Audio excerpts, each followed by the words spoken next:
qui est organisé. Mon départ, déclaration de Carlos Ghosn, l'ancien PDG de Renault-Nissan, rassure que sa famille ne l'a pas aidé à fuir le Japon. Il est réfugié au Liban. Une enquête est ouverte en Turquie. Après sa fuite, 7 personnes interpellées sont soupçonnées de l'avoir aidé.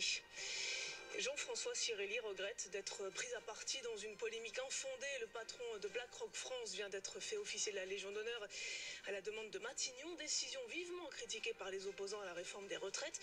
Ils accusent le géant américain de la finance d'influencer le gouvernement pour tirer profit du futur système de retraite par capitalisation. L'écrivaine Sylvie Brunel réclame un âge légal de consentement. Déclaration sur France Info, scandalisée par le récit de Vanessa Springora, l'autrice de Le consentement, témoignage de sa relation sous emprise avec l'auteur Gabriel Matzneff. Elle avait 14 ans, lui, une cinquantaine d'années. Sylvie Brunel s'étonne que le pédophile revendiqué n'ait pas été poursuivi à l'époque. Les années 80 étaient bien plus strictes qu'aujourd'hui, selon elle. Un appel à témoins lancé dans le Gard 5 jours après la disparition de 3 personnes dans la Méditerranée. Il s'agit d'une femme, de son fils de 13 ans, ainsi que d'un homme qui les accompagnait. Il faisait une sortie en scooter des mers. Les États-Unis menacent les troupes paramilitaires irakiennes alliées de l'Iran. Elles le regretteront si elles attaquent de nouveau les Américains.